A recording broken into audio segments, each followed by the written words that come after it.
setting those goals and wanting to be able to do certain things for my kids, I was able to do those things just by just keeping it moving and working. And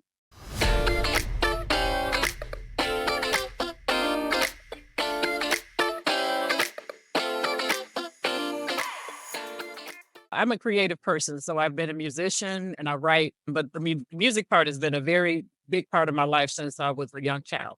I sing and then I started playing the piano, started playing the guitar, and it went to college for music. That was my first love, my passion. And then I became a young mother. I became a mother a week after my 18th birthday with my son. He is now 33. And I have four children. I'm divorced now, but I was a single mother for a while and I was broke. I broke at many points, but with the help of my parents keeping my kid, I moved out of their house and but they helped take care of him and I was able to get my degree. And then I made the decision to get married about a year or so after that and had three more children. So by the time I was 30, I had four children and those children were young. And I did not know what I was going to do with my life. I had an undergraduate degree in English, had majored in writing and broadcasting. I wanted to do, but I graduated during a recession and I was not able to find the kind of job that I wanted. So I was thinking, am I ever going to have this life that I've dreamed about, that I wanted, that I thought that I was working toward? And my ex-husband, my husband at the time was doing well in his career, but I was with the children and I made the decision that I did not want to throw my kids away, so to speak. There were a lot of women who were working and struggling and not struggling financially, but struggling with taking care of kids. And I had so many children. I had a lot of kids. And so I talked to my ex-husband. I went to graduate school and I had a mentor who was at my church. She was an evangelist. She, God rest her soul, but she was an evangelist who was a teacher turned technical writer.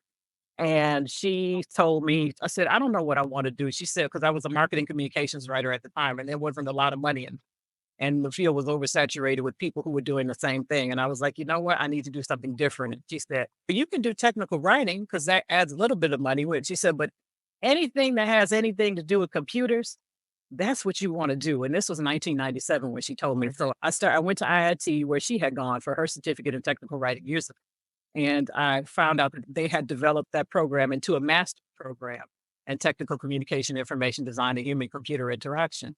And I took her advice and took a class. I started my master's degree. And then I took a class in usability testing. And that's where my love for user experience and everything came to, that's how it was birthed. I had no idea what this field was. I had no idea what I was doing, but I prayed and asked God for guidance. And He sent my mentor.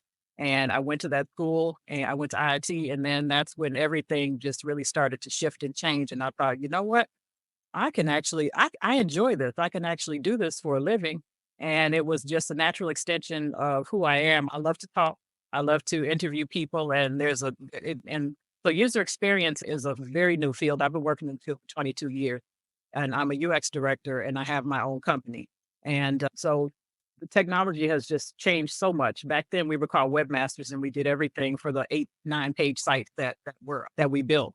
But once I went to IIT and I found out about the field, I found a contract with a larger company and I just started using my skills right away because no one knew what it was, but they knew that they needed someone to manage this whole internet thing that was going on, the intranet. So I was a very early practitioner here in the Chicago area. And this is during this is 99, 2000 and the dot-com boom. And they were looking for people like me, like gangbusters. We just made some good money, some good contact, and it was a really good time. But then things got too much with my four kids, and I stopped working, became a stay-at-home mother. And I thought, okay, I'll just work part-time, and I just got really comfortable. And then 8 years later, I found myself going through a divorce, and I had not worked full-time in many years. So I went from being a very comfortable and skilled worker in my field to it was 2008 at the time, so I had to find a job in 2008. Y'all know what happened in 2008. So I had to find a job. I ain't had no job, no real job in years. So here I am looking for a job. And when you talk, you said you really resonated with me when you said you made $38,000 after your doctorate. So here I'm thinking, okay, I'm gonna make a decent amount of money. Only job I could find was one that paid me $22.22 an hour in the middle of a divorce, and I had 3 kids still at home. I had to figure out how to take care of myself and them. Tequila talks a lot about manifesting. And I knew the life that I wanted when I was married and I was comfortable. And because he did well. But I was like, okay, so now I have to build this life for myself. How do I do that? And so I actually wrote down what I wanted to do, where I wanted to be. And I started praying on that. And I said, God, I need you to lead me because I don't want to let these girls down. They didn't ask for this situation. I want to be able to help them go to college. I want to help them to be able to realize their dreams. I want to help them to be able to do that without a lot of trouble. And I wasn't thinking a lot about myself at the time. I was thinking most about my family. And this kind of goes to who I am and what I do. And I was happily making music. I also make jewelry and body butter and things. So I was happy as a stay-at-home mother, making my little bit of money and doing what I was doing.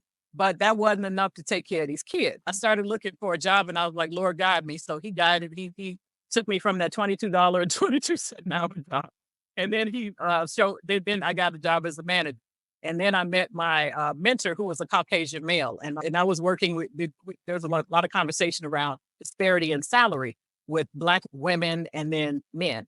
So at the time, he said, you know what? He asked me, he said, I was working independently at the time because that was the way that I could make a little bit of money. And I thought I was doing something, making $80 an hour. I was like, okay, this is good. He said, how much are you getting paid? I said, I'm doing this was like 2009. And I said, I'm making $80 an hour. He said, do you know how much your counterparts are making? And they don't have the education that you do. And they don't know what you are doing. And they don't have your skill set. And I was like, no, how much they make?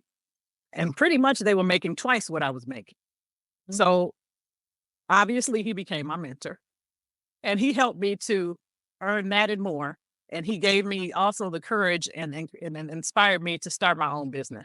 So that's how I was able to move from $22.22 an hour to the place where I'm now, where I'm a executive at a startup. And I also have my own business that I had to hire somebody to run because of my job, and then making enough money to help my 2 daughters in college at the same time, to save for retirement, which is something that I didn't know if I'd be able to do. And also dabble in film production. So to be able to produce my own films and videos all out of my pocket to help and just to encourage other women, hey, you can do this too. You can, this creative side, there's more than one way to accomplish a goal or a dream. Not everyone is blessed to be an Erykah Badu or a Cardi B. We're creative and we do our thing, but it doesn't make us that much money. So I found that having my company and having my own stream of income and then being able to support my own projects, and I can employ other people, I can encourage them to do their own, and I can even support other people's projects. I'm talking to a young lady now who wants to produce a film, and we're figuring out how we can do that together. And so that's a big part of what I want to do. And in my job, I also mentor and I also guide young women in tech because there aren't a lot of us. And then in user experience, especially in research, there aren't a lot of Black women, period. So there seems to be a great interest in us now with this diversity and inclusion. And I get messages on LinkedIn all the time saying, hey, we have this director role, we have this vice president role, we think you'd be great for it. And I talk to all of them just to see, because I ain't gonna turn down the check. Because at some point soon, I want to become work optional, which means that if I get up in the morning and I feel like working, that's good. But if I get up in the morning and I don't feel like working, that's all right too. So I'm at that point, but not quite.